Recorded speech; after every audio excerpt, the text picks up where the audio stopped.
kwenyu ndemwe chabe mabanja ona njala mkomo ndalama zonse mutumbalano masukwa kuchuluka pa mutupatu. Time is up, time is up. Kwenyu not enough. Time is up for your lies and bluff. Time is up, time is up. Kwenyu not enough. Time is up for your lies and bluff. Kani zanu ndizo panda pindu anakulira miseu mwatu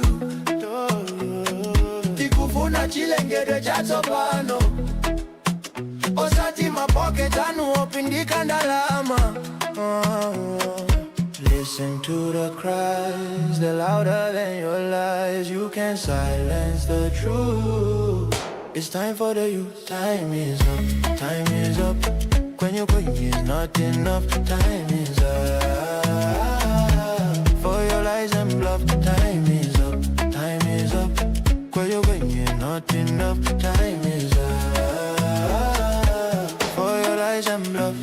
We rise, we stand, we fight together for the children, for a better forever. Kwenyu kunata pano, we take the race. Tikonza jiko.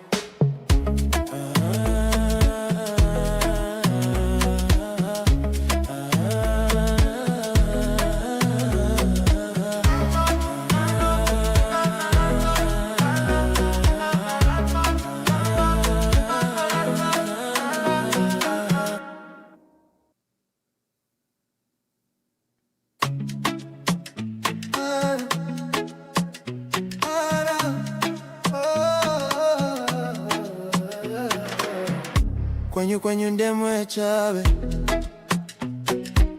mabanja ona njala mkomo ndalama zonse mutumbalano masukwa kuchuluka pa mutupatu. Time is up, time is up. Kwenyu not enough. Time is up for your lies and bluff. Time is up, time is up. Kwenyu not enough. Time is up for your lies and bluff. Kani zanu ndizo panda pindu anakulira miseu mwatu tikufuna chilengedwe cha tsopano osati mapocket anu opindika ndalama. Listen to the cries, they're louder than your lies. You can't silence the truth. It's time for the youth. Time is up, time is up. Kwenyu is not enough. Time is up for your lies and bluff. Time is up, time is up. Kwenyu not enough. Time is up for your lies and bluff. We rise, we stand, we fight together for the children, for a better forever. Kwenyu kunata pano, we take the race. Tikonza jiko.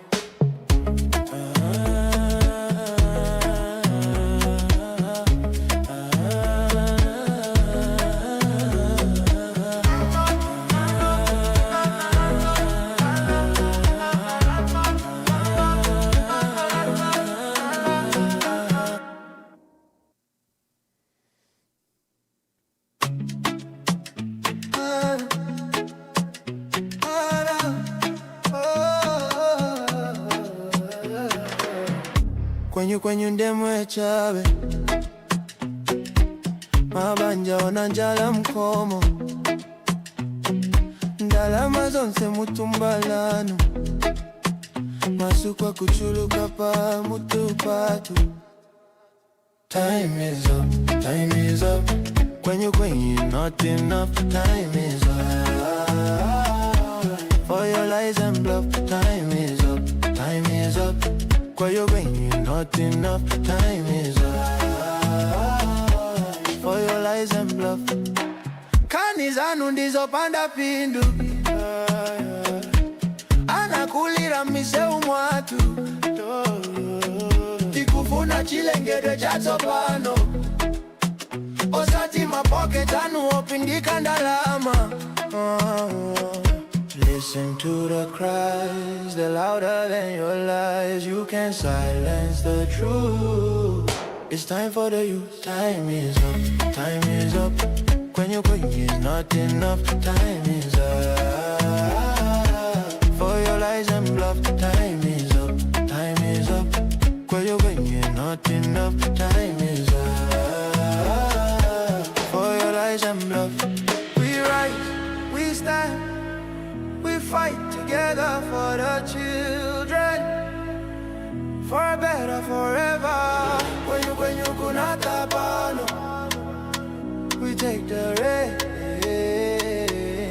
Tikonza jiko.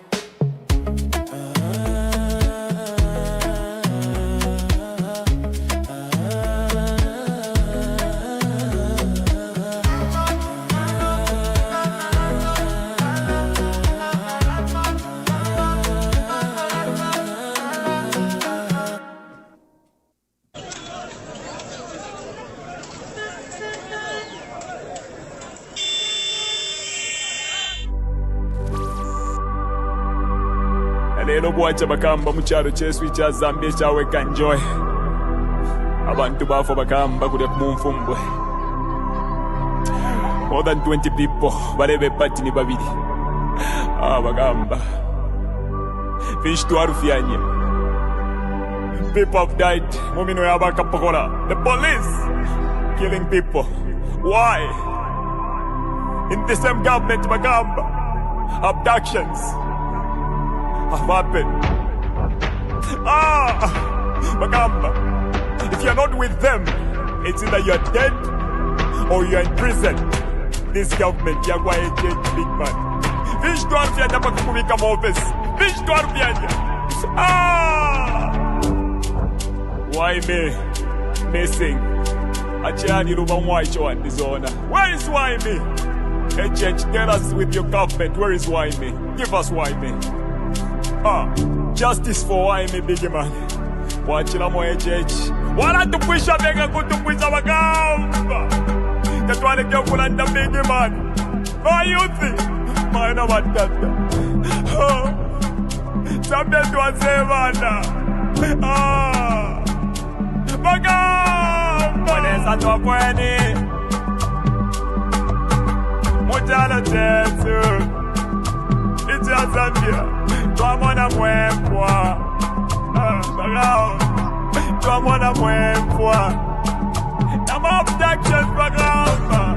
Ubuteko twaleta. Watulete lama. Amazala mush. No you can take. Kola ipompa tureka. No you can take. Apa nomba bane. Mufulo pa mufulo. Mufulo pa mufulo. Wakuvota bane. Mufulo pa mufulo. Mufulo pa mufulo. Wakufuatika. Mufulo pa mufulo. Mufulo pa mufulo. Wakufuatika fuatika. Mufulo pa mufulo. Mufulo pa mufulo. When you die at Bafwe. Mufulo pa mufulo. Mufulo pa mufulo. Aikona man. Mufulo pa mufulo. Mufulo pa mufulo. Ika ya Bafwe. Mufulo pa mufulo. Mufulo pa mufulo. Yakuliati kwenyu. Mufulo pa mufulo. Mufulo pa mufulo. Mayona batata. Mayona batata. Bayuthi. Tentwisuli amenso. Tentwisuli amenso. Batusendela nomba batwipaila na hope Yesu. Endika chagwa lungu watubela tinani mkwatila plan B. Nomba tuwadishiba plan B abamino ya kualesa. Bantu banga abalafu mucharo chesu cha Zambia. Ibanga abantu abala abducted mucharo chesu cha Zambia. Bambire kuli jeje banda. Ibanga abantu abala ba prison. Abena chitotela chilangwa. Wonse baba prison netunguru shina shimbi na shimbi. Muri one government ya kwa HH. Abantu naba famweleza. Aikata nomba baikata na kuyetika chakwa lungu atukwatile plan B. Abakubo byabyo mufulo big man. Mufulo pa mufulo. Bilabine batsendela yetika chakwa. Apa nomba bane. Mufulo pa mufulo. Mufulo pa mufulo. Wakuvota bane. Mufulo pa mufulo. bakufuatika mufulo pa mufulo mufulo pa mufulo bakufuatika fuatika mufulo pa mufulo mufulo pa mufulo when you taya kwa kwe mufulo pa mufulo mufulo pa mufulo aikona man mufulo pa mufulo mufulo pa mufulo itaya kwa mufulo pa mufulo mufulo pa mufulo yafulia ti kwenyu mufulo pa mufulo mufulo pa mufulo. HH does not mean well for Mother Zambia. Zambia to Asebana, this is not the Mother Zambia that we were left with by our ancestors, our forefathers who fought so hard to liberate us. Dr. Kenneth Kaunda, Nalumino Mundia, Mama Julia Chikamoneka, Simon Mwansaka Pwepwe, they fought so hard to put this country on the map, to put this country where it is today. No man would destroy this country because we believe in unity. One Zambia, one nation, and we shout together we will change, and we are going to change this government. My name is Blaze Zambia.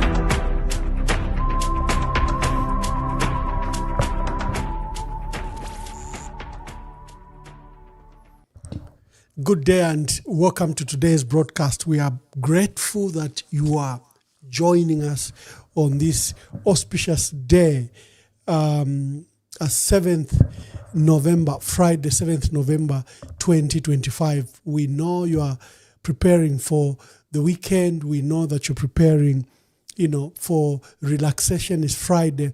But we thought we could indulge in your time and space and, come into your home and discuss issues that are affecting our country, that are affecting issues relating to our country. Our country is in dire strait. There are various developments. The Patriotic Front is holding its internal primary elections. On the election, they're supposed to have it in the next 30 days. So far, candidates that are expected, other than the ones that joined already and paid the 200,000 kwacha we saw in the week, Honorable Joseph William Dolo joined the race. Makebi Zulu has also just jetted in the country. He's been in South Africa since January, with the late president. He's come specifically to come and lodge in his application and probably speak to various stakeholders about his intentions.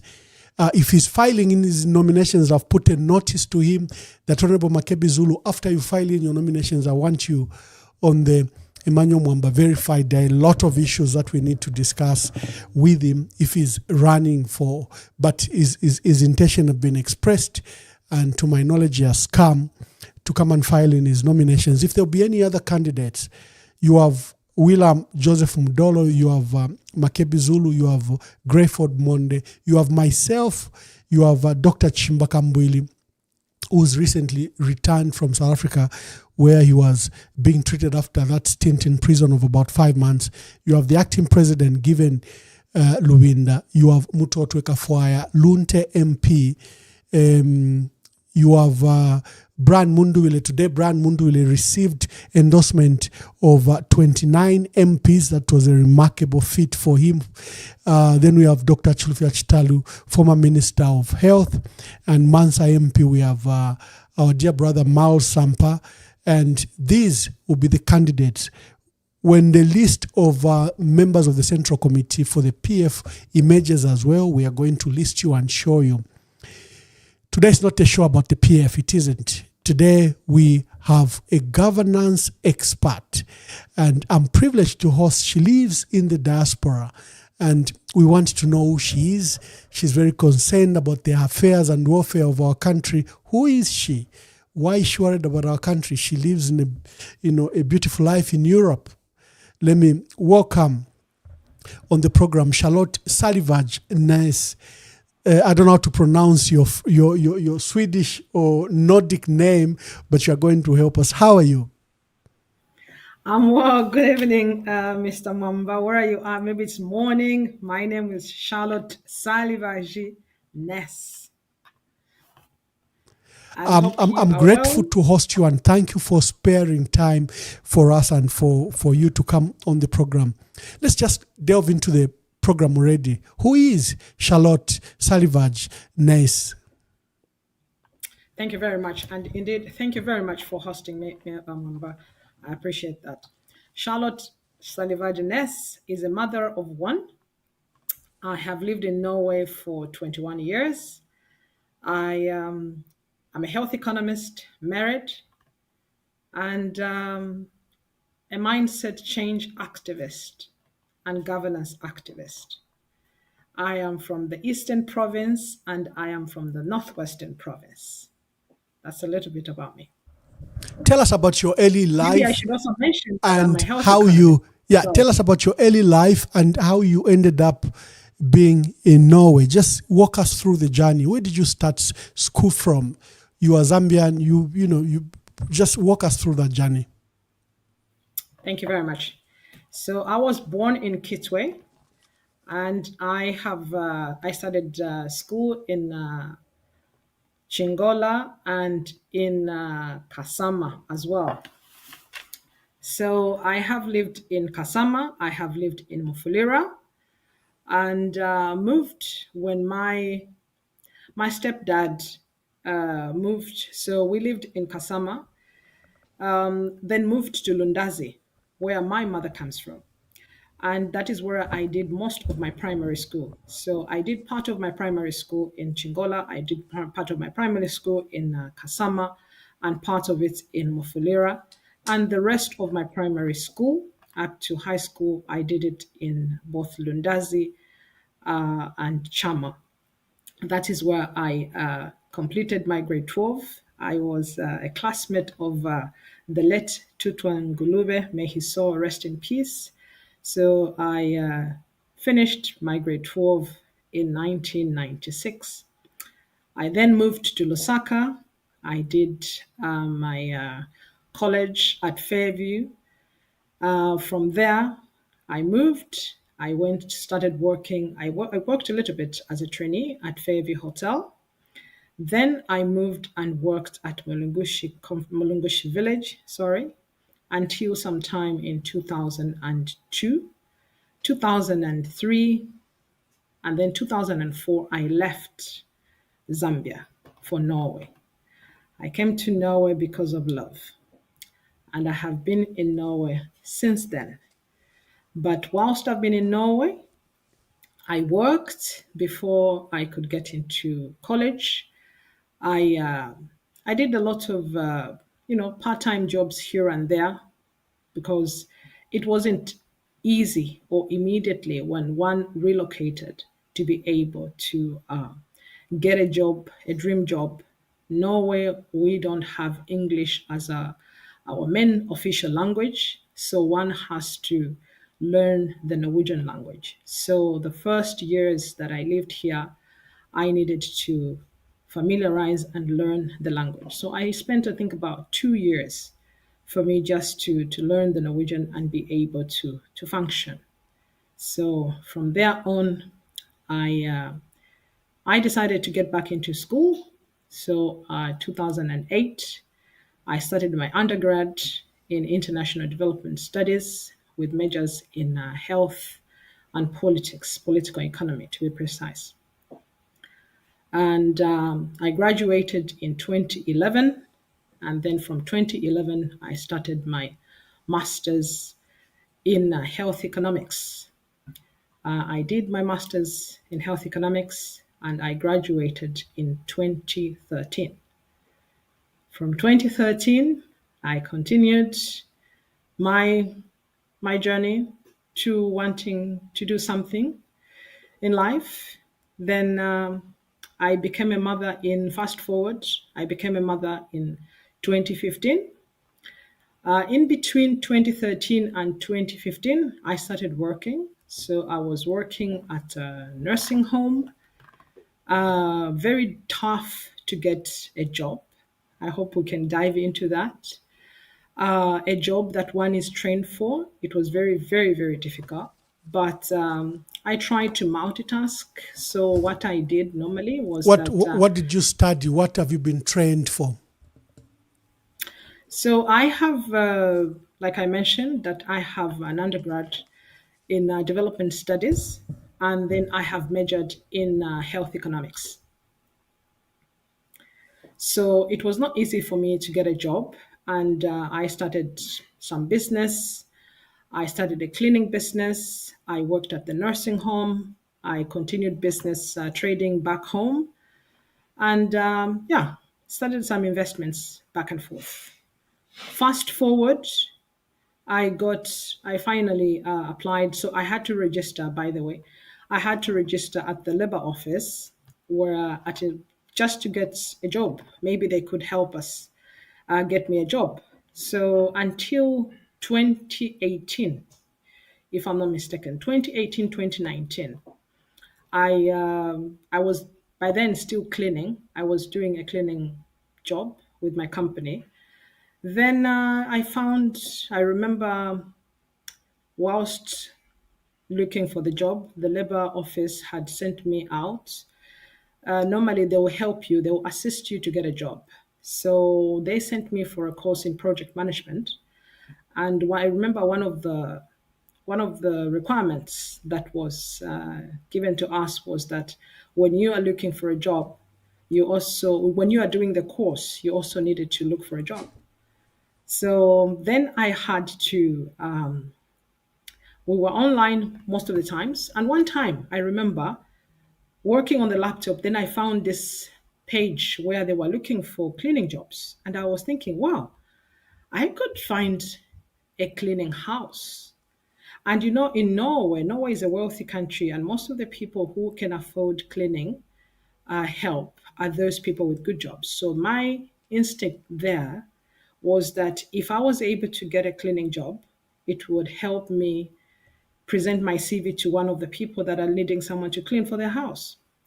So I quickly got that page, and before you knew it, that was in 2018 November. By December, I had a lot of houses to clean. So I then called in and I got these jobs, but that didn't stop there. We were also requested that we needed to be calling in our possible employers. So whilst I was doing my master's, I had worked for the Norwegian Health Directorate as a trainee. And I had always mentioned that I would love to retire at the Norwegian Health Directorate because I felt it was a very lovely workplace. So when we were given that task at my course that we needed to be calling in for our possible employers, one time I just went online and found an advert where I could just talk to anybody if they had a job or they had an internship. So I called in, and I found somebody who was advertising, a director advertising for a job, but that job was gone. But then I presented myself, and the next thing he said, I don't have a job, but I would like to talk to you if you can come through. Then I said, okay, yeah, I would be interested in internship or a job if you have. Fast forward, I was given an internship for 6 months. I was hoping they would give me for 3 months. So that was in now August of 2019. And I started working. So, no, that was in June 2019. 2019, I started my internship. So that's how come I started working for the Norwegian Health Directorate. And I worked for free for 6 months. From there, they gave me a contract of 4 months, and 4 months I worked for 2.5 years almost with contractual jobs. Eventually, they gave me a full time job, and that is where I'm still. So I rose from You being an advisor. Yeah, you are educated, got right. good education, and you live in Norway, but you are saying quality jobs are difficult. What do you mean? I thought when you live in Norway, people will literally just beg you for a job. Is it because you are a foreign national? Is it because you are an African? Tell us the dynamics. What do you mean jobs are hard to get by? Yeah, like I mentioned, so the years before I got my job, I had been applying for jobs. I will tell you that in 2017, I had sent up to 397 applications, job applications. I was never called for an interview. In 2018, I sent about 78. I was called for 2 interviews, but I was told that I was too qualified and I needed some experience. And in the year that I got that internship, I had sent about 36. And then I was almost giving up. So, what is a problem is both the language, but then I think the job market as well. I was looking for a job mostly in government institutions, and it is not very easy when you can't have fluent Norwegian to get a job. But then also, you would be interested to know. I remember I mentioned this thing to my boss that I, at one time, I had been the one job that I was called for an interview. I didn't have my portrait on it. I had to take off my picture on LinkedIn for some time after that episode because they had called me for an interview. And then when I got there in person, everything had changed. And I Or realized when they it looked was, at your name, Charlotte yes, Ness, they thought yes, yes, you were from Norway. But when you turned right, up, you were an African. right. Yeah. So since then, I had to get rid of my portrait on LinkedIn and just applied for jobs. So that And you're not yeah, prejudiced. right. So, but even then, it was difficult. I never got any job. So the job that I have today, it was a job that I started as a trainee for 6 months. I worked for free for 6 months, 100%. So yes, it is very difficult. There are a lot of jobs out there, and this we have actually tried it with my husband. There are times when we have, at the same time, sent application letters, and immediately he would get a job offer, or not job offer, but a job interview immediately. But for me, it has taken some time. So it has required me to work extra hard to focus on my work. That this job has So not come. currently, what are you doing? I'm working for the Norwegian Health Directorate. I'm a policy advisor. So I'm a grant manager, actually. That's a job that I do. So I'm responsible for some grants, so that we work hand in hand with the Ministry of Health, and we are policymakers as the Health Directorate. We carry out jobs for the ministry, so we work very directly with municipalities. So my job is to How issue. have you settled in Norway? Have you made it home? Yes, yes, yes. Noah is home. I'm good. I'm very happy. I have a very lovely job. I have a very lovely family, supportive husband, and yes, I've settled in very well. I'm well connected. I have a very large network. I have been a politician since 2015, and I also was elected as a councillor in 2019. So I have very good fitting that I feel at home.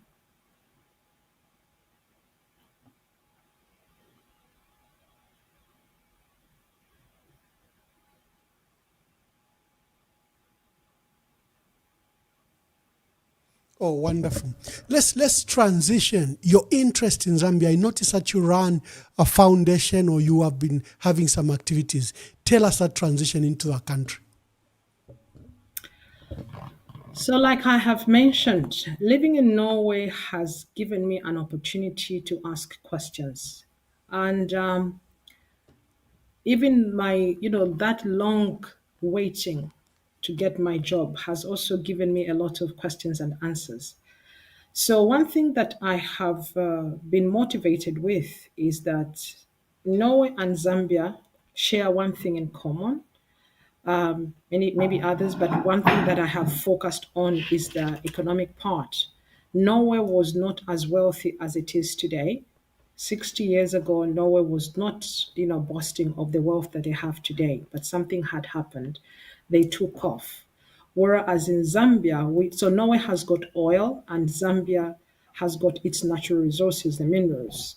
But we have taken off, but we are going in very, very carefully. So I have taken interest to understand. I don't speculate. This is something that I have lived with. That how has Norway done it? I don't believe that Norway has got the smarter people than Zambia has. It is the mindset and it is in the culture that Norway has managed to be what it is today and where it is today and where it is heading. And so, by understanding that and living the life, I was forced to say, what do I carry home with me? Yeah, What can I Charlotte, take with me? like many people talk about Singapore. Norway is that clear example. It has a Right. small population, like you say, and Yes. they only set up their sovereign wealth fund just in 1990. Right. The sovereign fund of such a small country, from proceeds from oil, Right. has become the largest sovereign wealth fund in the world, topping $2 trillion in savings. And it is remarkable that they've grown that money just in the short period between 1990 and now. And I'm told you still pay higher taxes despite this huge wealth they've accumulated. They still don't, they just speak about that if you're aware about it. Yes, yes, yes. I am aware about it. And what is so interesting, I had, by the way, they have a museum actually where one can. So if you happen to come to Norway, Bamamba, I'll be delighted to, we fly to a place called, it's a city called Stavanger, that is their oil city.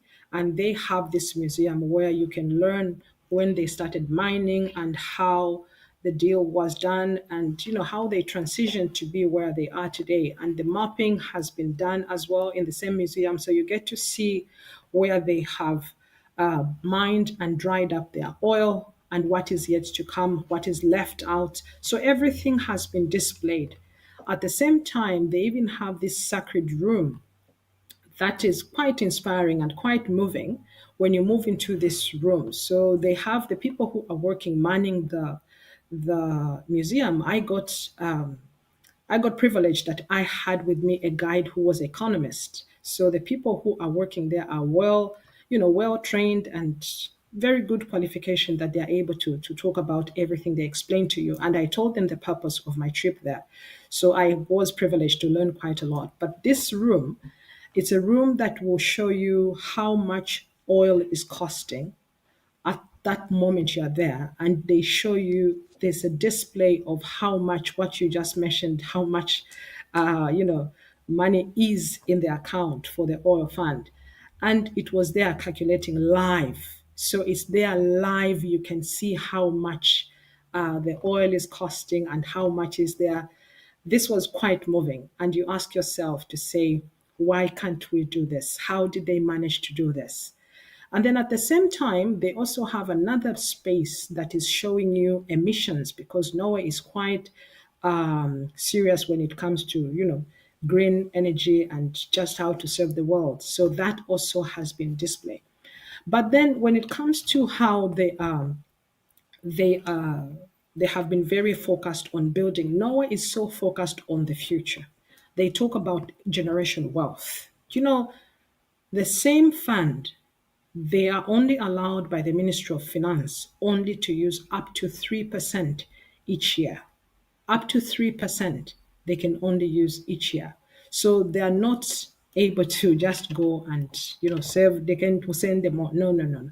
They are talking about future generations. So it's very important that everything is about the future, the future, the future, because they know that tomorrow they might not have the oil. So this has been very important for them. But even just where they have invested, you see that their interest is also how they do their businesses. It's quite transparent. So they are independent. The government does not, there's somebody, I remember, I'll tell you a story of the one who is the CEO there, whether they call him the CEO, Nikolai Tangen. He was a businessman himself, very, very wealthy man.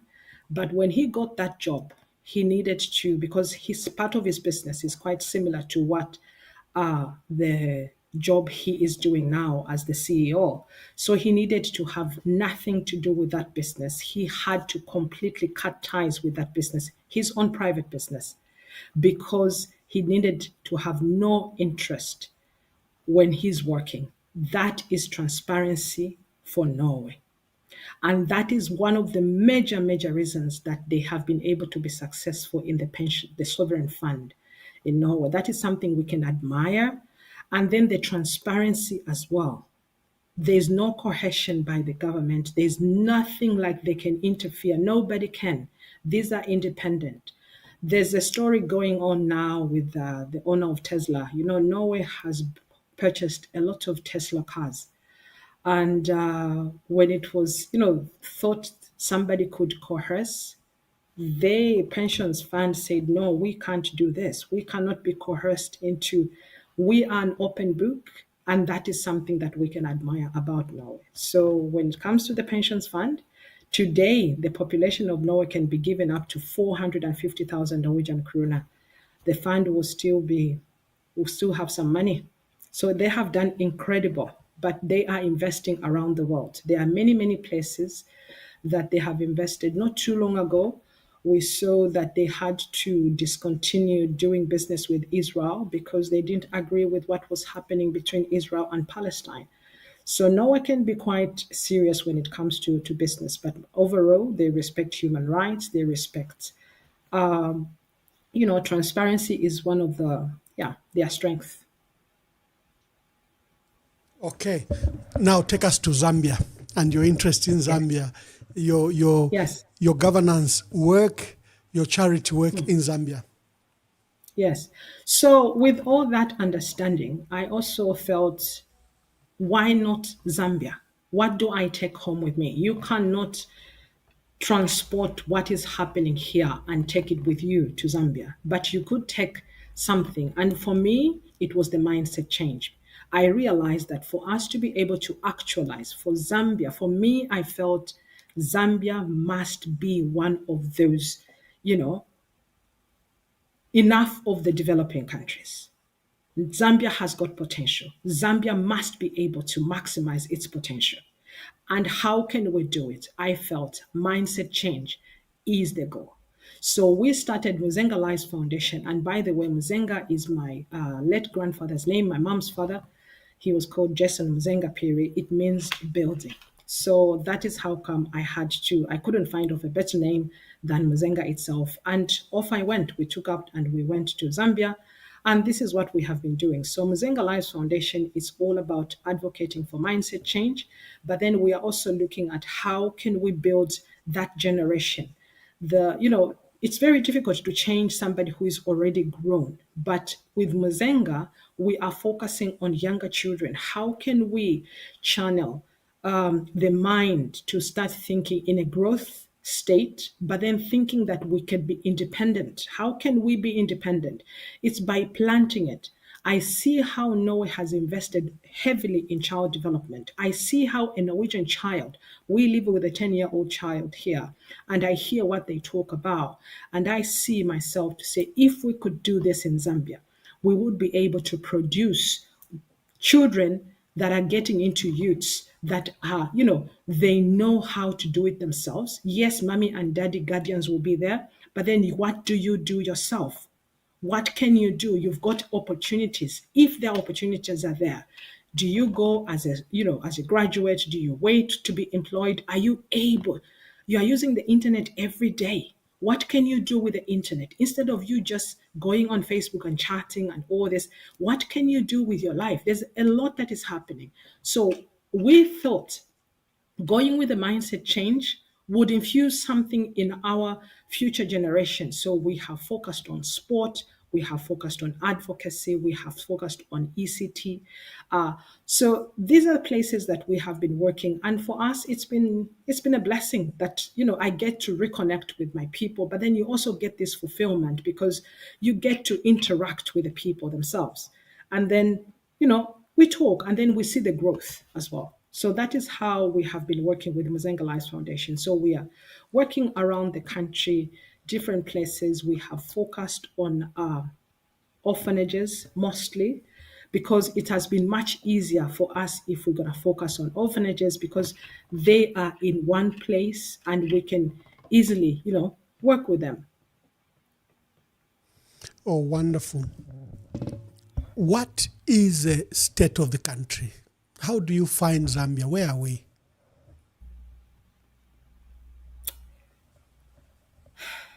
Yeah. There's hope. There's hope. I sigh because there are times that I'm sad that we've become foreigner. We've become foreign towards one another. We've become impatient with one another. We are not working as a team. I'm concerned that we tend to forget, for those of us that know what growth is all about, when we're talking about, we've got targets. 2030 is approaching. How do we become a middle income country with what is happening at the moment? I would say disunity is a very big concern. As politicians, what we read, what we see is not giving us so much hope. Our former president died. He's not been buried. It's over 5 months. And this is a country yearning for breakthrough. It's very sad. We can do better. We can do better. Who do we consult? Who do we look up to? In a place, in a time when so much is going on, when we can't trust the church, when we have been unfortunate, we have lost all the presidents that have served Zambia are gone. We've been lucky that we still have we're still surviving former vice presidents. But I still feel there's a vacuum. Where do we run to? Because why am I talking about unity? I'm talking about unity because I'm looking in the future. What hope does the future have when we can't even talk to one another? Growth happens where there's peace. And if we don't have peace and unity, how does growth find us? There's a lot of broken pieces that would require, we don't need to be best of friends, but as a country, we can show love. I live in a country that shows love. Sometimes it's frightening. I'll give you an example, Bamwamba. In May, Norway celebrates its Constitution Day in May 17th. And that time, I was introduced to a group that had been visiting. Their PhD students from UNZA who had come here visiting. And they happened to be in Oslo during that time. And I spoke with this lady night before the big day. So Norway's Constitutional Day, anywhere in the world, Bamwamba, even where you are, on that day, it's happening. It's party everywhere for 17th of May. And I encouraged the lady, I said, I'm sure you've been told to say you have to go to the palace because the march past passes through the palace and the king has to wave. So there's a magnitude of people on the 17th of May in Oslo. And the lady told me, confirmed that yes, they were going there. I called her the next day after the celebration, and she told me, she says, oh, wow, I feel open. I feel void, she said, Charlotte. I feel empty. I feel the admiration. I asked myself, why can't we do it? I told her, I said, I share the same views. There many times Norwegians have reduced me to tears because of the way they unite, the way they speak. They talk like they're from one mother. The love can be intense on that day. And yet, in Zambia, we can't do that. I ask myself, what has gone wrong? Not too long ago, Baodinga Badifwa in Kenya, we saw how people came together. And I'm asking myself, here we are, Balungu Badifwa. Why are we failing? And this man was not an ordinary man. Why can't we bury him? Why can't we move forward?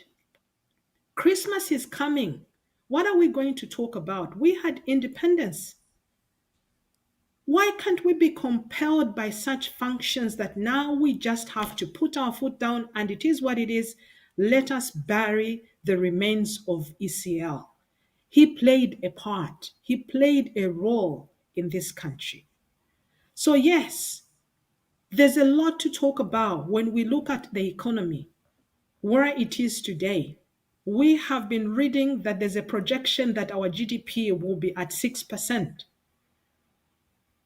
That increase, Mwamba, it is positive. Yes, it is stability, showing that something is happening. But my question is, I was in Zambia last month. How many ordinary Zambians on the street being explained to what the GDP is all about would respond to say, our in a 6% in Deyum? I don't think there'll be many that would say that. Why? Why is it that majority would know? Why am I saying what I'm saying? I'm a light takudi. Baby kidapadi 3 hours. We are talking of being a middle income country in 5 years' time. How are we honestly going to manage that? We depend on the mining. Mining requires energy. We must be able to have more people generating money than just consumers for us to make that a reality. And I'm asking myself, how are we possibly going to do this when people cannot even function? We have majority Zambians in the informal sector. They are doing their businesses. If they are not able to do their business, to carry out their businesses, how then are we going to say that 60% is something that they can, talk about? They can't quantify it. They can't feel it. Let's talk about livelihoods. Amalite Takuri, as a Zambian, I know ourselves. In Dalama, ni one time ngabafola ba civil servant, we see it on social media. Nabafola Zangen and Dalama. What happens? People rush to use their monies. They purchase, they are proud, they have worked, they've been paid. Now, here's a question. We want to use our money as Zambians. If we want to spend the money. Now we have been subjected to be purchasing inkoko on a daily basis. Abantu balakwanishashani because tetubasungema fridge. Majority Zambians cannot afford solar. One can argue to say, yes, tibashtama solar, but solar naena taichipide. Let us not lie to ourselves. Awengi nganyawa kwati tualanda kuna civil servants. It is also another sorry side when we look at the lowest paid. The wages for civil servants is something that we should be advocating for. Babalundile kwendalama abantu. Nomba balabe nabade for endala machine on. We subject them to be feeding or buying groceries on a daily basis. What are we doing to our economy, to our people? How do we even translate that into something that is going to produce something solid for the country and move this country from a low-income country to a middle-income country? This is a dream, and we better come out of this dream. Because if we really want it to come to fruition, to reality, I think there are certain things that we must have. And one of those things is energy, which needed to be restored like yesterday. Energy must be restored like yesterday. How they do it, it has nothing to do with an ordinary Zambians. Fix it, you've got technocrats. Do not use politicians to fix the energy problem. Fix it by using the expert. We must use experts if we have to get anything. They will project, they will advise, and they will ask us to do it. That is what we must do.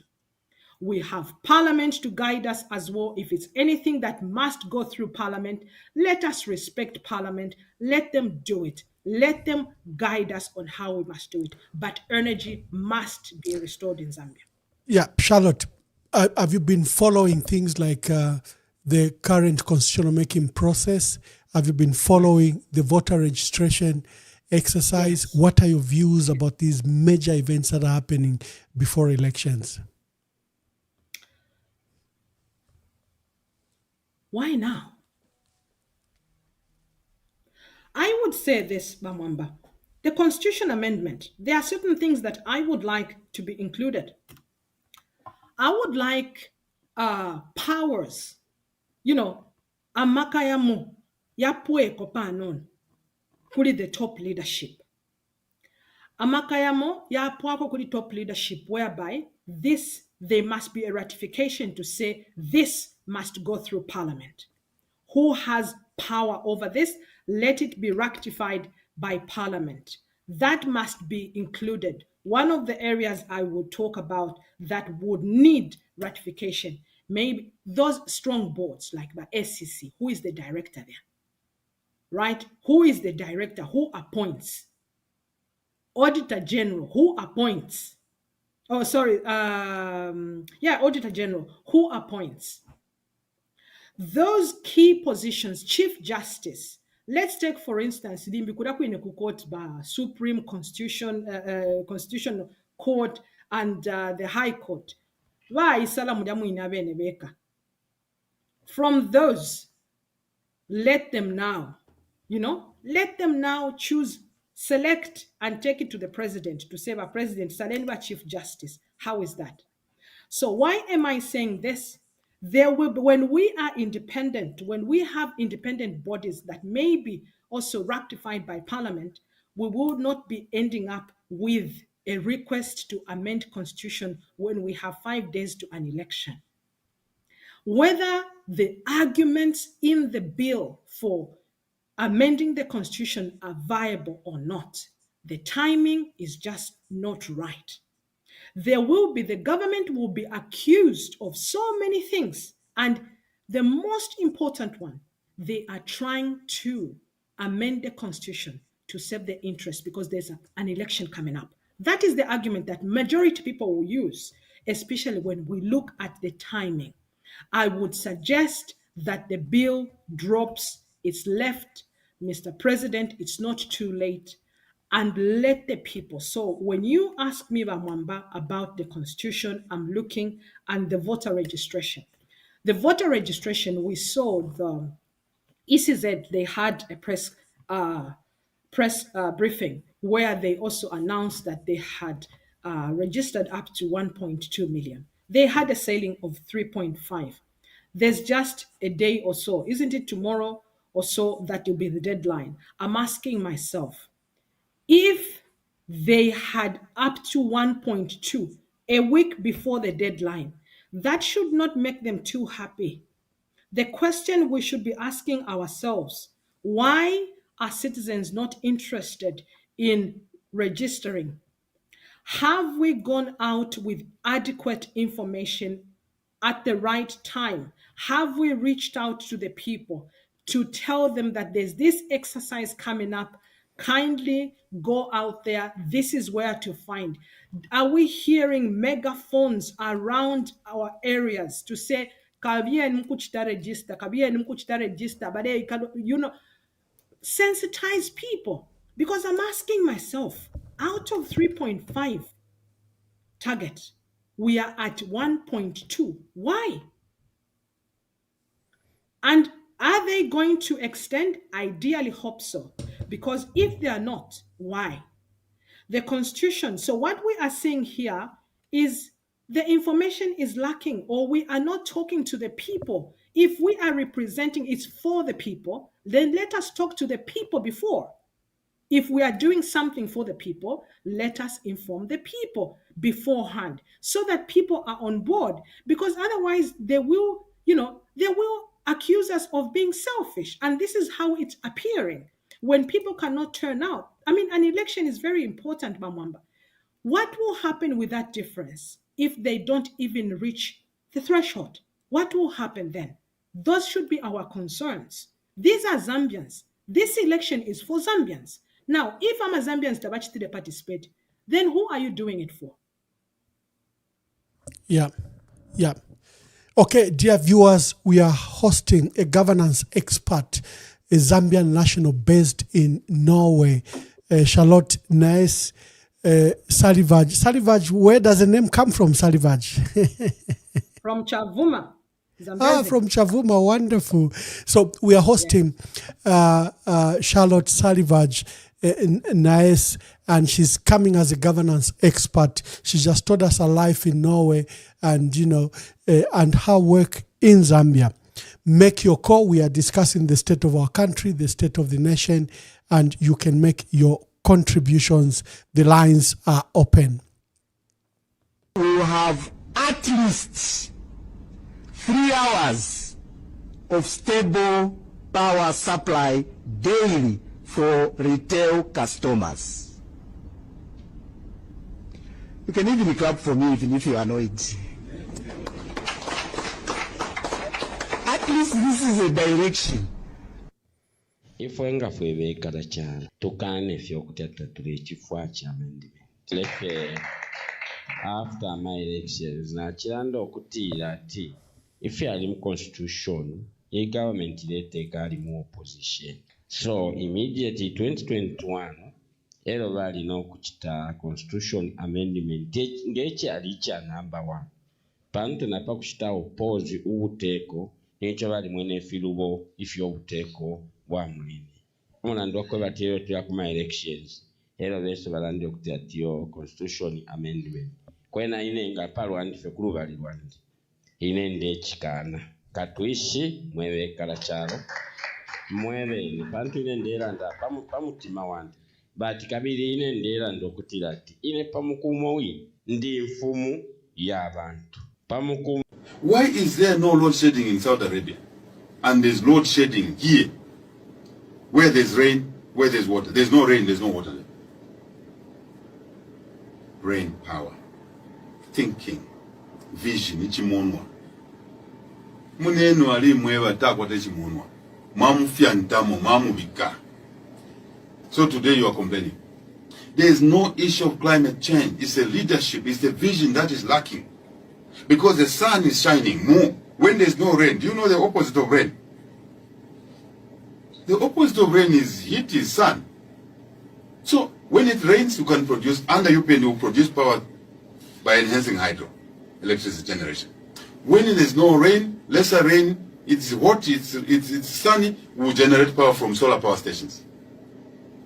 That's the difference. That's the 50 megawatts that you spoke about. Yeah, but 50 in each province gives you 500 megawatts. But if you put 100 megawatts in each province, it gives you 1,000 megawatts. And you start exporting to ESCOM, and any dollars to improve your statutory, not to statutory, for your reserves, you improve the kwacha will appear. The voter registration is a matter of worry, Charlotte. Like you were saying, there is no voter awareness to our people. And then there seems to be glitches and difficulties that seems to be self-induced by the Electoral Commission of Zambia. Have you heard any complaints about the state of the Electoral Commission of Zambia? Do you think in this current state, the ECZ can take us to a free and fair election? There are the thing to start with, Mwamba, you see, what causes lack of trust in governments? I'll give you an example of COVID.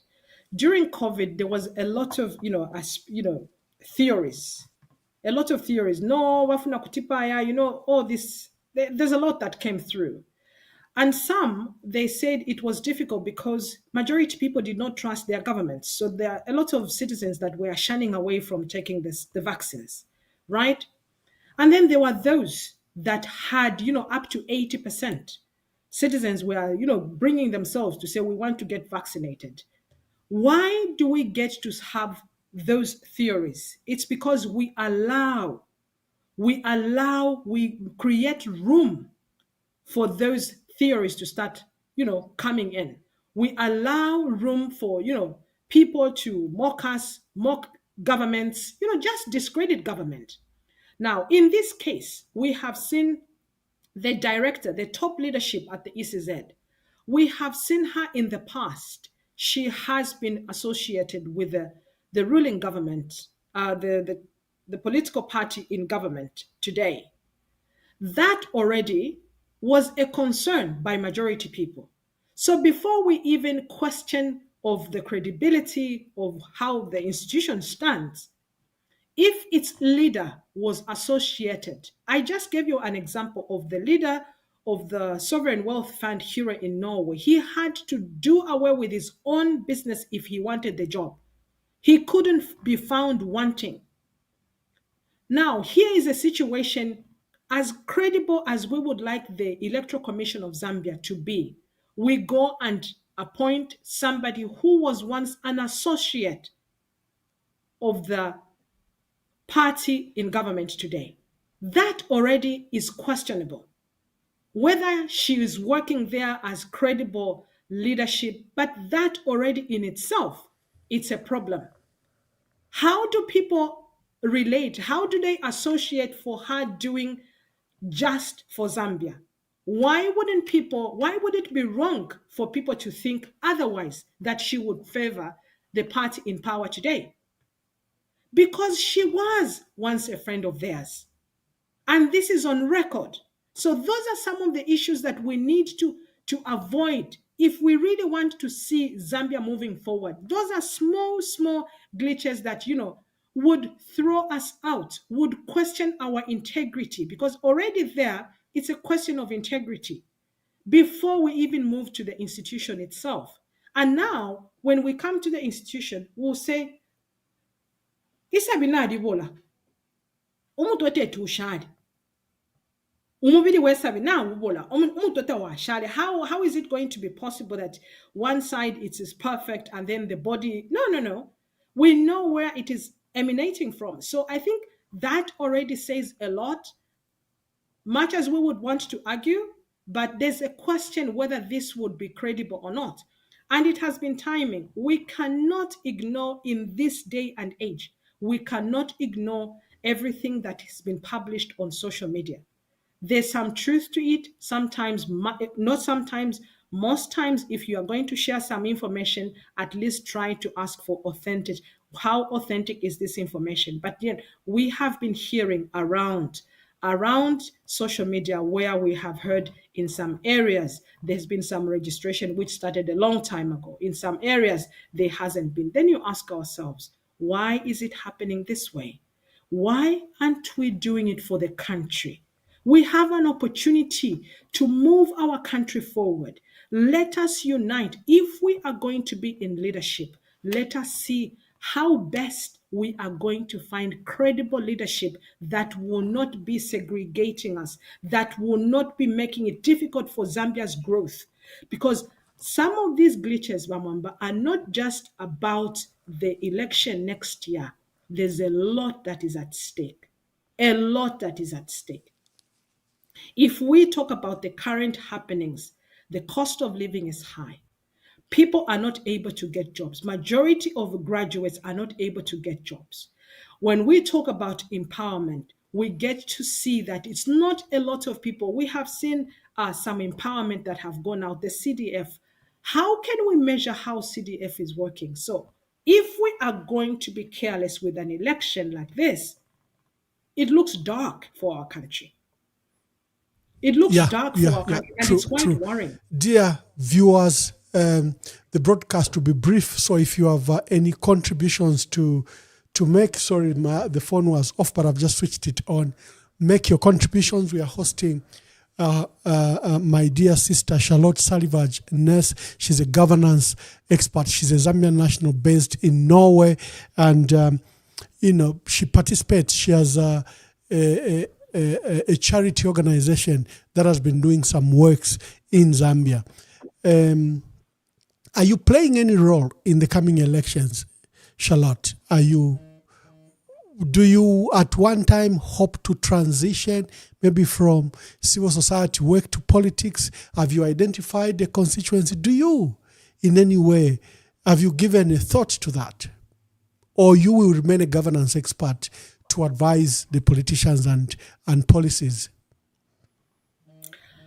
With the happenings, I would say that yes, I have actually considered. I could be running for president, Bamwamba. So very That's a soon, big maybe one. I'll Tell be. me about it.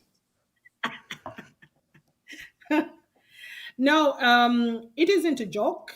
I laughed because yes, it's aspirations, but then aspirations with growth. It's aspirations with growth, and then when you see there's a vacuum, it's that vacuum that you will think to say, what can I do to contribute? In my remarks, I have said the reason for Salva starting Jelo up with Mwamba Zenga. Eliash Nomba. So you have interest to run for president. Jelo Mwamba Eliash. What would be your interest? What vacuum have you seen? Where do you think we're going wrong? And why would you like to step up and be among those that the country is looking at as leaders of our country? Mwamba, it's very heartbreaking. I mean, you are in the States today. There's a reason why you are in the States today. But then you have traveled, you've been exposed, you have lived in different countries, and you've seen how our friends are living. It is very sad to see that Zambia, it is where it is today. It hurts me when I live in one of the most developed countries, and yet I have home that is barely, it's there. I don't believe that Zambia is poor, and Zambia is not poor. We just need to manage it well. We need to manage our resources well. We need to want it more. We must be able, when we talk about inclusion, we must be able to include. And who do we include? We must be able to include Zambians. We can look at Okay, how Charlotte. we are We have our first yes? caller, and hold your thoughts. You join your thoughts later to that. I like the announcement you're making that you've been considering leadership, and as a young, a professional, that is very good. Caller, you are our first caller. Make your contributions. Identify yourself and make your contributions. Good evening, Mwamba, and good evening, Madam Charlotte. I want just to say thank you very much. You have elaborated. Indeed, we are in problem in Zambia, and we always want to thank you people from the diaspora to speak. Zambia, we are being gagged. As we speak today, we are very few who can even say, Zephaniah is my name, and there are very few people who can say his name. Most of the callers, they always say anonymous, and that's the sign that in Zambia, things are not okay. Now, the question I have to ask is that how can you help, the way now you have seen that ECZ, they have been playing some, where voter registration has ended, and now they are trying to not to bring it back as the voter registration. And how can you advocate that in Zambia, ECZ, like the way they have appointed these well-known cadres who are there, that we are going to have a free and fair election in 2026? Because Zambians today, we are so worried because ECZ is full of UPND cadres. Everyone knows that the UPN cadres are the one running, and they are even saying that they are going to be in power up to 2090. So we are also worried, saying, how are they going to be in 2090 when the president has 2 terms, whether first 5 years or if he's going to manage 2026 up to 2036. So how are they going to change that? President is going to be there for 2020 up to 2090. So this is also worrying. So how are you going to help us, you people from the diaspora? Thank you. Thank you very much. Charlotte, over to you. The ECZ, we can only hope, and I really, really dearly hope that they will reconsider. It will be very interesting. One thing, Bamwamba, that we must be able to advocate for is transparency. These numbers for the ECZ exercise should have been available on their website to begin with. If we really want to show how credible we are as institutions, one of the issues that we should be able to strengthen as Zambia moving forward and looking into the future is how we take transparency and accountability seriously, especially in a democracy. These numbers shouldn't be waited for until they hold a press conference, a press briefing. These numbers should be found there because they are reporting. We know that there are data collections and all this data. We know there's an exercise ongoing. So there's a data that is being collected and it's being, registered. So why shouldn't it just be the numbers, the figures, statistics be made available? Everybody must have access. Nobody should do any alterations. Let it just be transparent there. Where the people are mentioning, it makes me sad when I hear what Zephaniah is saying about that up to 2090. And who are those that are shouting, screaming about 2090? You ask them so, you ask yourself, Mwamba, it comes to mindset change, is not wanting to believe in ourselves. I always say, get unlocked Zambia, or get unlock those that you can.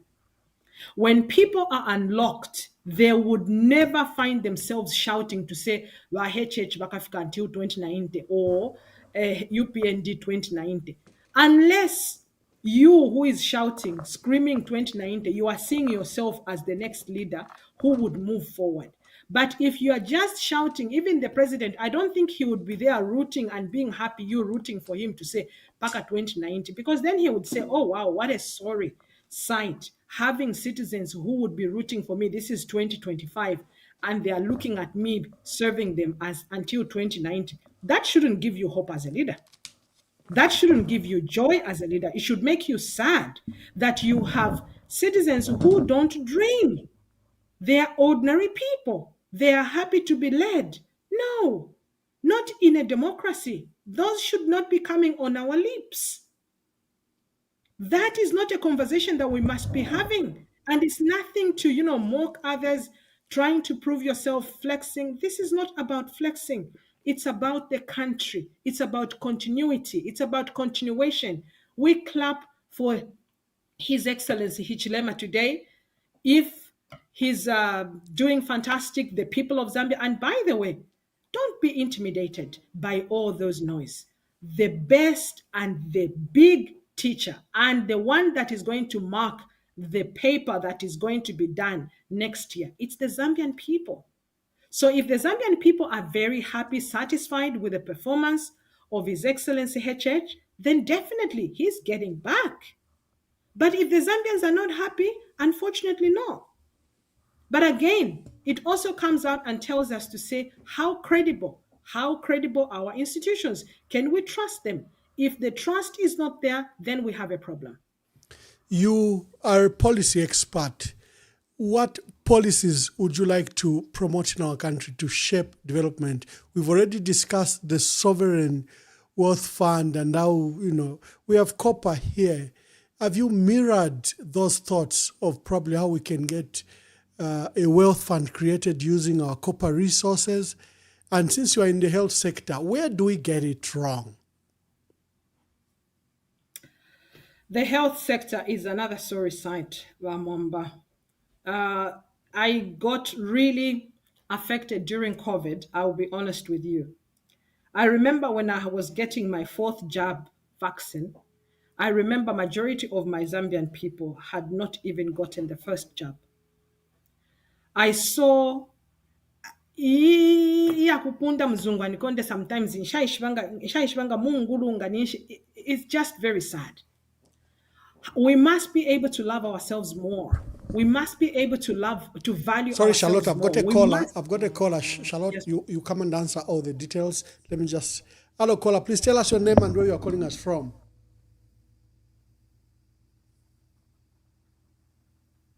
Hello, caller, you are on. Please tell us your name and where you are calling us from. Yes?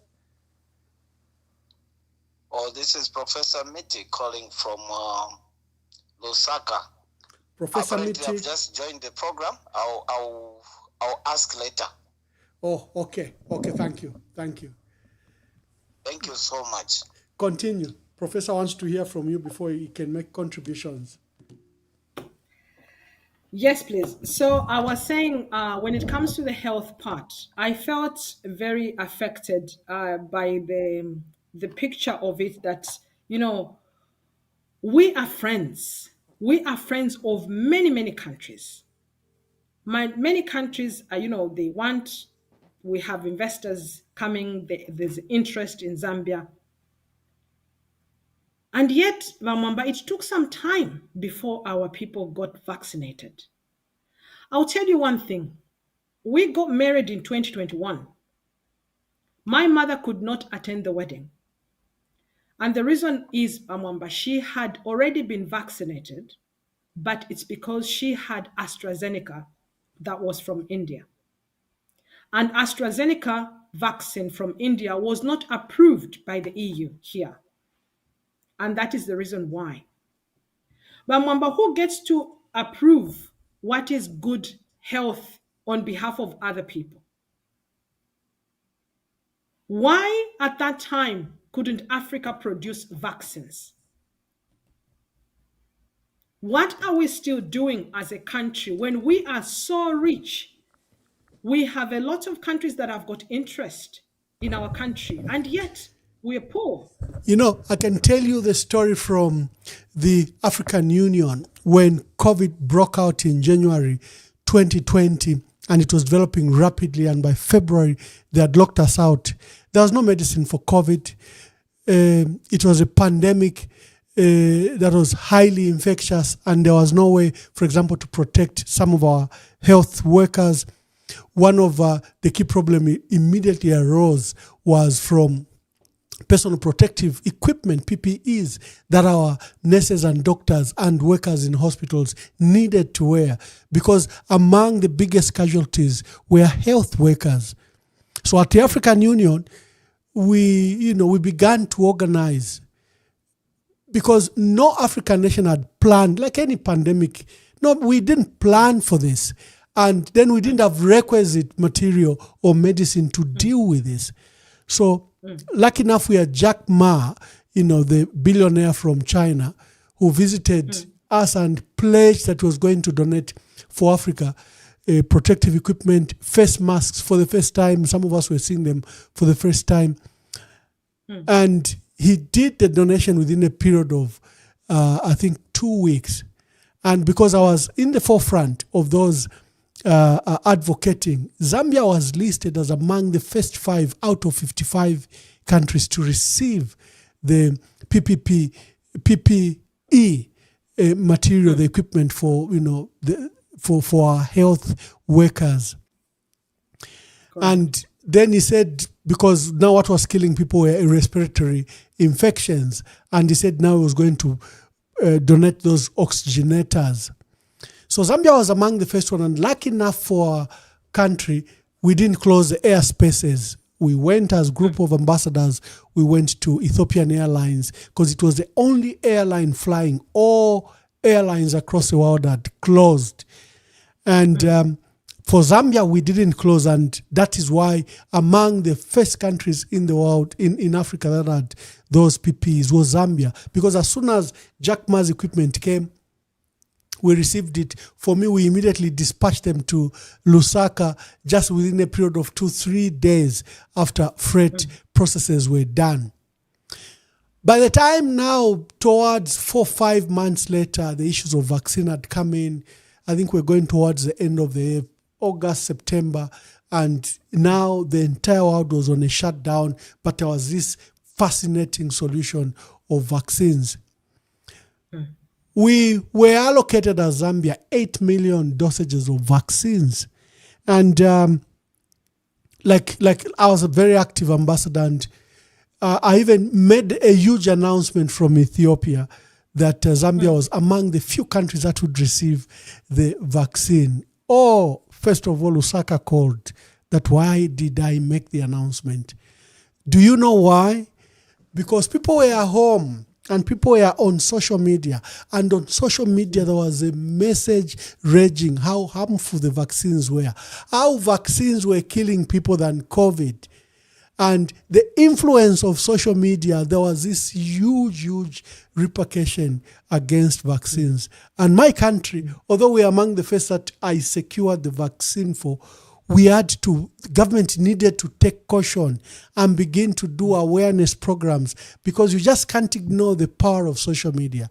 And when they stopped me, I understood clearly we had not done on awareness. And the messages that had only come were that vaccines were bad.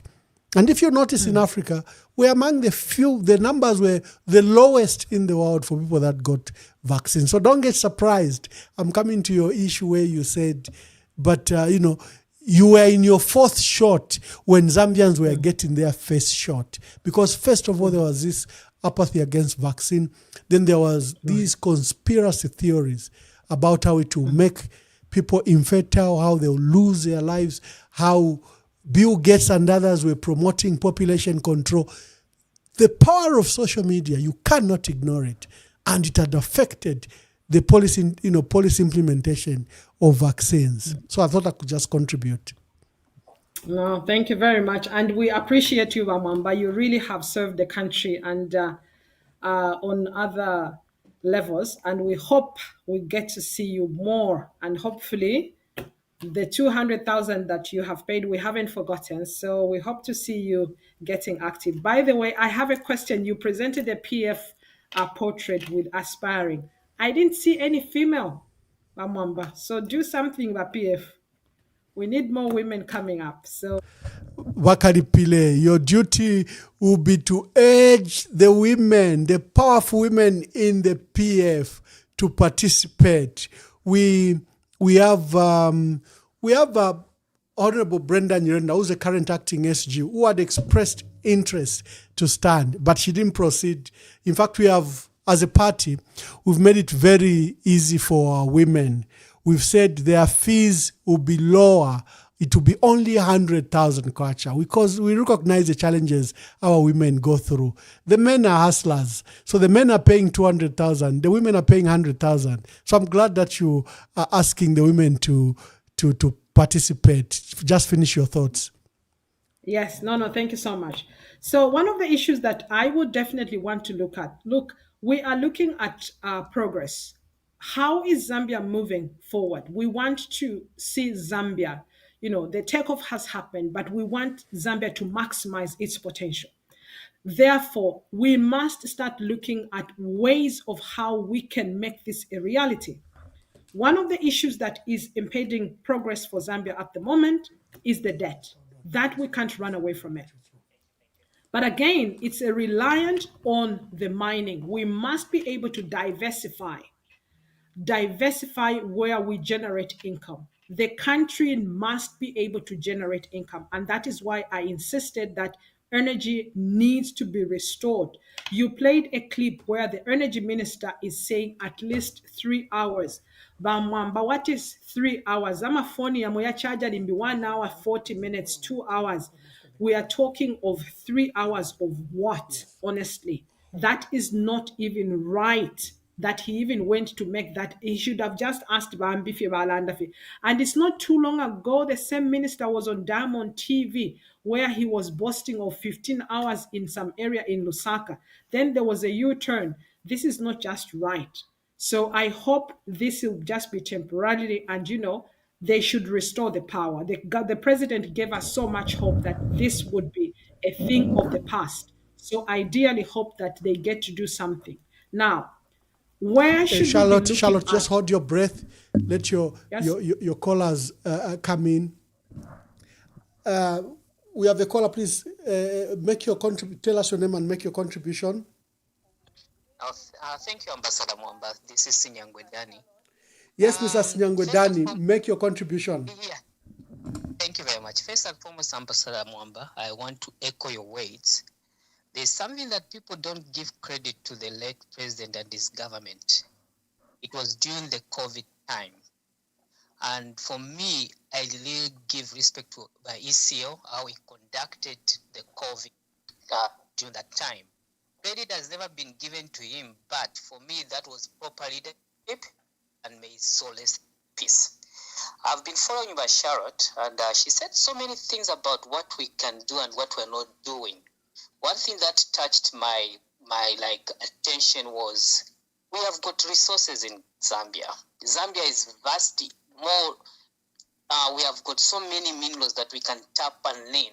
So my question is by Charlotte, like with what Norway is doing, and you being on that side, what would you advise? Because at the end of it, for me, I feel like if people know the formula for us to acclimate, like to get wealth, don't we need to start implementing this so that we don't be a country that is always begging? Because we have gold, we got copper. Can we start using the same system that Norway is doing so that we can start creating wealth for our own country? Because you are there and then you have got maybe contact with the own government. Can you be doing that to advise them? Thank you and God bless you, Ambassador Mwamba. Thank you very much. Hello, caller. You are online. Tell us your name and where you are calling us from. Good evening, Ambassador Mwamba. Good evening, Charlotte Sullivan. Shinagandi mukwaine anonymous ndikono kwa kaputa. Twamisengera bamayo kumfefe twamfokutira twalikwata abantu ababombera mu fyalo mumbi balekite fyalo kutita ekyo muletira good governance.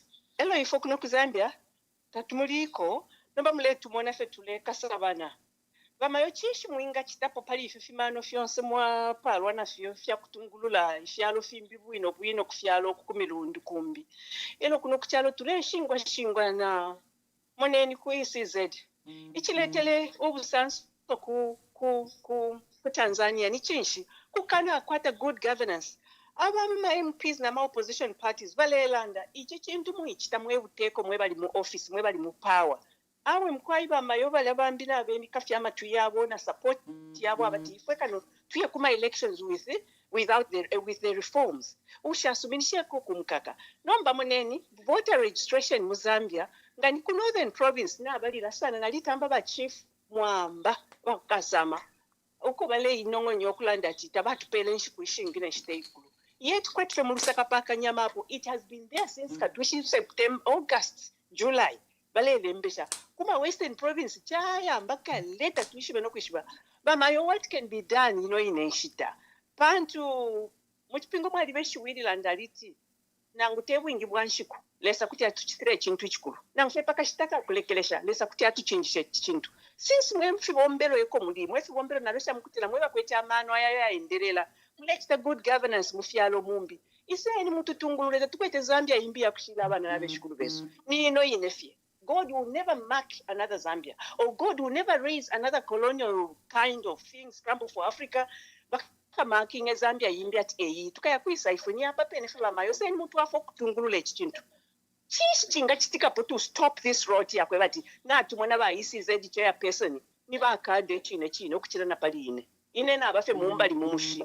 Ve na eba aliko kuntanshi ya ichi chilongani. Thank you, my dear sister from Kaputa. Hello, caller. Please tell us your name and where you are calling us from. Good evening, Ambassador. Munkonge. Ambassador, question in one day for quick shako. We share change ngo kwebati mucharo mumwesu. Ama need pay aba civil servants ibe sana panshi because ingana chita compare limbila South Africa mwarasa ngati ba civil servant lowest pay maybe after much deductions are kwata na 25,000 na 20,000 nomba mwasa chita compare kuba bumfibe so ama salaries na rumbra ba civil servants chile rumbra ma companies yambi kuchinji chale ngokwe bati ama salaries yesu mucharo chesu fweba kwata ama resources na fimbi fintu fwe bapenda nomba chinji chale ngokwe bati tukwate amalipiro pantu ba civil servants mpia bafora kumwesu chimwe chine ne mpia shora ba security ba company fi yine fe company ya muntu ila kwanisha okuforesha mpia comparing ne mpia tule fora ku Zambia oro imbi question bushe apatulea kuma elections kuli bama yabo abali uko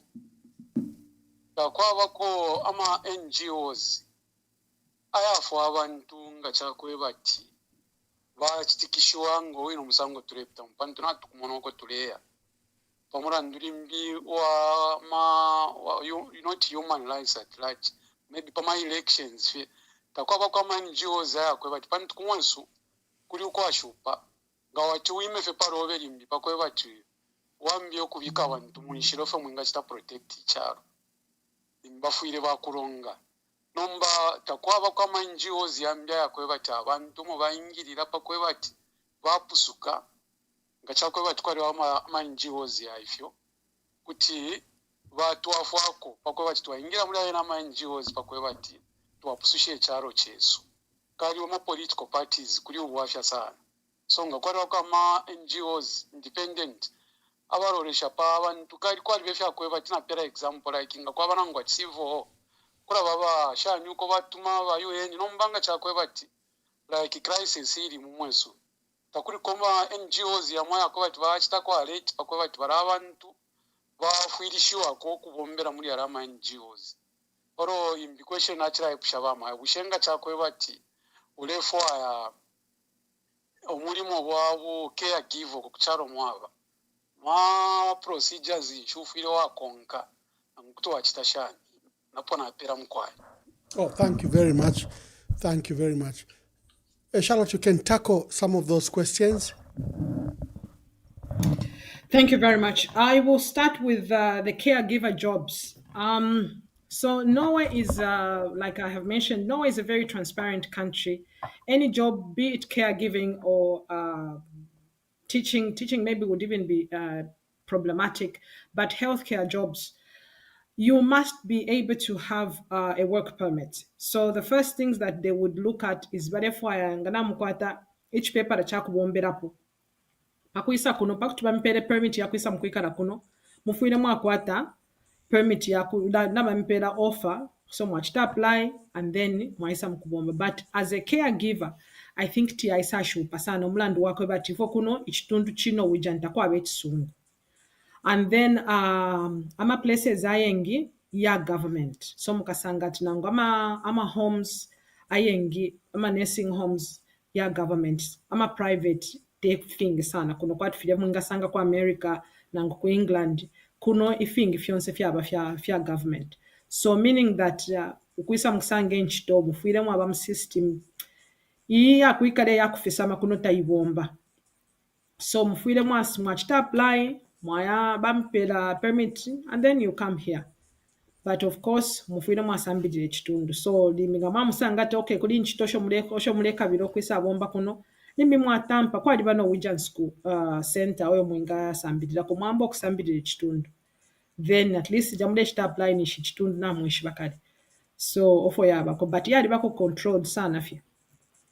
And then the other thing I would respond mwachinanda padi ama observers ama elections I would tell you that it's the same by EU not independent NGOs. Zambia will always be observed by the EU and the AU that have always been doing it. So what is important is that if they discredit, Norway can give a position, just like they did if Viachitike Tanzania. They had to give a position. I saw that Canada, United Kingdom, and Norway, they raised a concern that something needs to be done.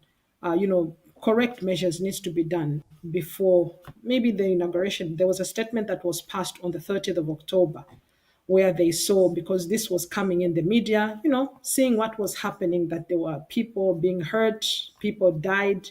So there was a concern. So they can do a concern as well.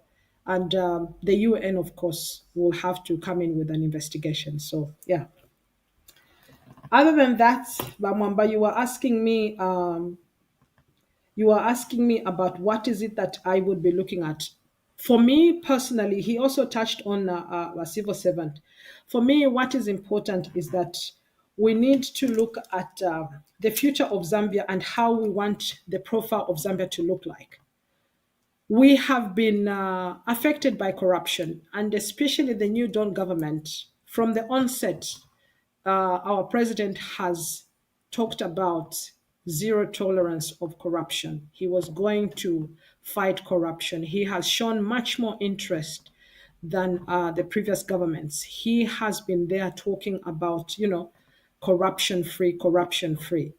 Now, one would be concerned, how can we be finding corruption in our country that is so poor? We have low wages for civil servants. It is very unfortunate that things like that should be happening. Not too long ago, in the health sector as well, we found 61 containers, drugs that had expired. Why? People have died. Why? If I was given an opportunity by Mwamba, the first things that we'll be looking at, I saw that they have, implemented digitalization. We need to go digital. Digital will prevent us from being corrupt. We must be able to remove this human touch when it comes to transactions. I think we need to go digital. That way, Zambia maybe will start breathing. And most importantly, we must be transparent, especially when it comes to public procurement. Public procurement must be put on their website. When we show that, already that shows, confidence. The citizens will have confidence in every government. This has nothing to do with the current or the previous, most importantly of those that are yet to come. Bamayo, bachilanda for something about Kaputa. She appealed. She appealed as a mother, and I feel her. Mayoni myumfa kwa Kaputa. One thing that I would like to emphasize, but Mamba change question, is today in my elections. Mayonga mwarode shama candidates over today kwata. Wushiva dama candidates, are they helping Zambia? That is what we should be asking ourselves as Zambians. But yama candidates over today mona. Are they there to push Zambia forward, or are they stagnating Zambia? Because the president mwebantu basala ama ministers bali badabe nama MPs over today sala. So idi today amkusala abantu, today amkusala intungulushi, tufuile tu alode keshapo.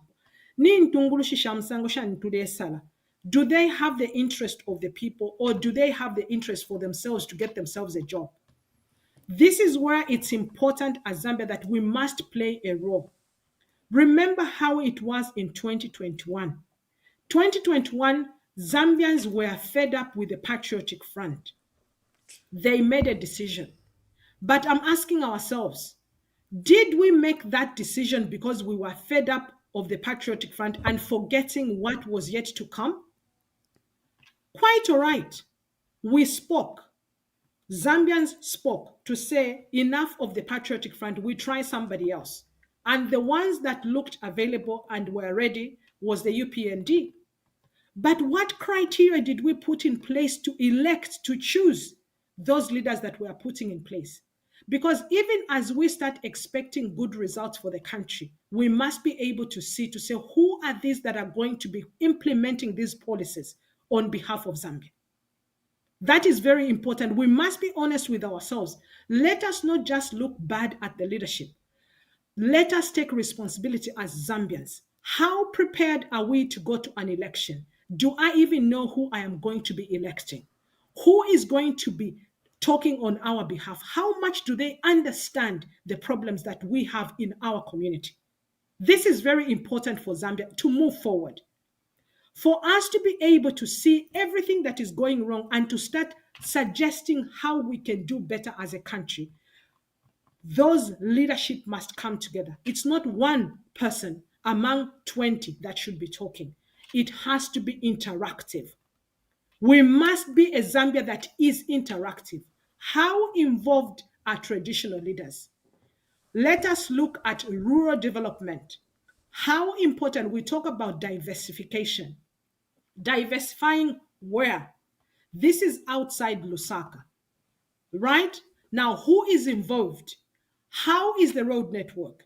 What sort of people are living in those areas? Are they able to perform? Are they ready to function, to produce something? What is that we want to produce? These are some of the questions that we must start asking ourselves as Zambia. When we are ready to start working for this country, we must be able to ask ourselves, Are we ready to push this country? How are we helping leadership as a citizen, myself? What am I doing? What Zambia do I envision for myself? What am I doing about it?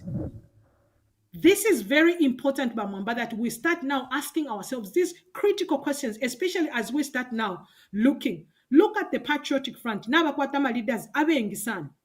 Look at the other oppositions. What is it telling us when you see a lot of aspiring presidents? They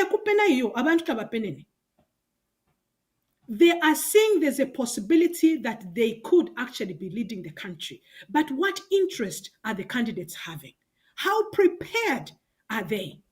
Are you, as a citizen, ready to ask them critical questions? Critical questions where you ask to say, what are you coming to do? It is not enough to say, Nkaleta Malite, because the question is, how are you going to do it? Let us take our leaders to task. But above all, let us ensure that such leadership is inclusive, is uniting, and this leadership is showing that we are ready. We are ready to put up a framework that will be transparent, that will be accountable to the people. But most importantly, the duties as well.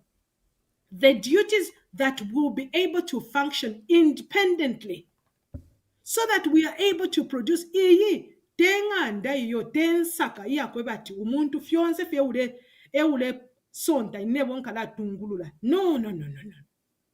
We need a Zambia that has got utuma offices utu pusana. Those key positions, let us try to rethink.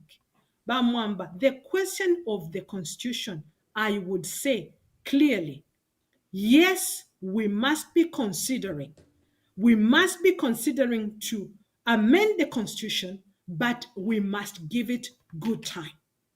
Good time for consultations, good times to see the players, the stakeholders involved have been consulted, and let us look at what is working and what is not. Somebody asked to say, living here, what examples, what can we get or learn or talk on behalf of Zambia to do? Zambia will never be developed by others. We must want it ourselves. We must do it for the country. We must get unlocked. We must discover our value. We must know that we can value in our own country. We must be able, and once we know, we will be able to protect what we value the most. We cannot be spectators. We can't just be listening. If we want to see Zambia move forward, we must be players. We cannot be ordinary Zambians. No, it's not going to happen. And thank you very much, Charlotte. Thank you very much. We'll be closing the program. Today we're hosting Charlotte Salivage Ness from Norway. She's a Zambian national based in Norway. She's a governance expert. She's been doing a lot of work in Zambia under charity organization. Here on the program, she just announced that she actually has been considering running for office, not just as an MP, maybe even for the top job. And I think she's welcome. We're going to profile her properly because we had brought her here as a governance expert. And I asked her a question. Are you considering transitioning from your current role as a governance expert, policy expert? Do you wish to participate in partisan politics?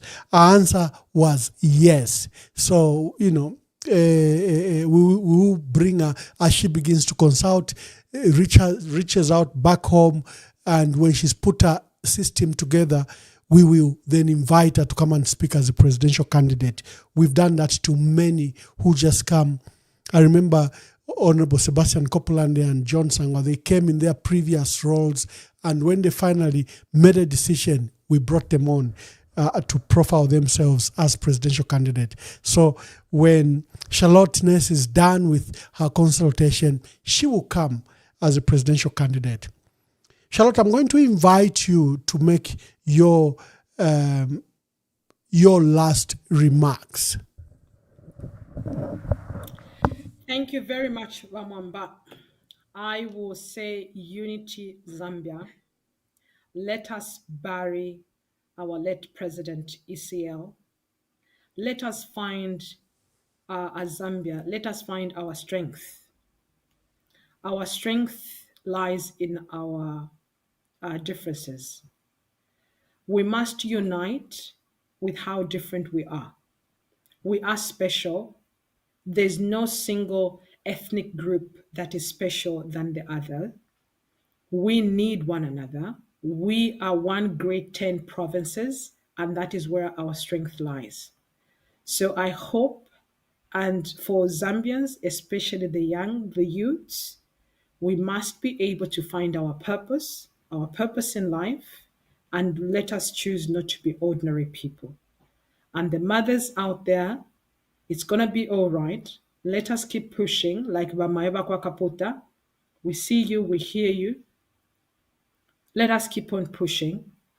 And in what we do, let us not forget the boy child who we are now referring to as junkies. It is not a good name. It is not by choice. There are so many reasons that have driven. Let us be a Zambia that is watching out. Every falling out of a Zambian affects and makes statistics. So we are not happy when it's a high number of youth unemployment. We are not happy when we are recording a lot of mental health. We are not happy and not doing well as a country when we have a number of people that are on the street that we are now calling as junkies. So let us watch out and let us find our purpose as Zambia. We are a beautiful country and many admire us. So let us see how strong we can be again. We've done it before. We've been one happy family, and I believe that Zambia has got the potential. So let us focus on maximizing our potential. In our own little ways, let us be able to contribute, but let us be big dreamers. I see a Zambia of young millionaires, and it's going to happen very soon. Thank you so much, Mwamba. Thank you very much. We're hosting Charlotte Nace from Norway, and thank you for gracing your debut on this program, and we'll be waiting for you. The week is power packed. Thank you, Nice, and thank you for coming to this program. You can watch it on YouTube, on TikTok, and on LinkedIn. We are broadcasting on all those channels, and on my Facebook page and on other pages. We have a power packed set of programs this coming week. We are hosting John Sangwa and Dolika. They'll give us a date. We have Makebi Zulu on Monday. We have Brian Munduwile coming on I think on Tuesday or Thursday. Then we have Honorable Harry Kalaba on Wednesday. The entire week is power packed. Look forward to EMV next week. Today, we're hosting Charlotte Salivage Ness, and she's given us her thoughts across the country and shared her experience from Norway and the skills she wishes to bring to our country. God bless you, and God bless our country. Abantu abengi balayita konde mu bubemba nga tule bakwisa pali bukitimu balayita konde nomba icyo bakipangire cya there must be quarter line imwe about there must be conflict to determine the best leader. If you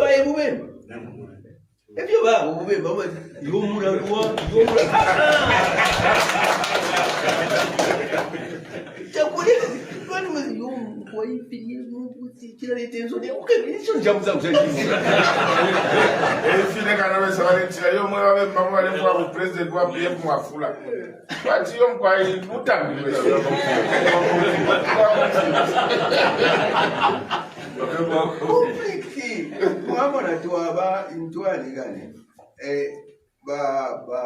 bantu bufumu bwesu ingabale chitastadi ne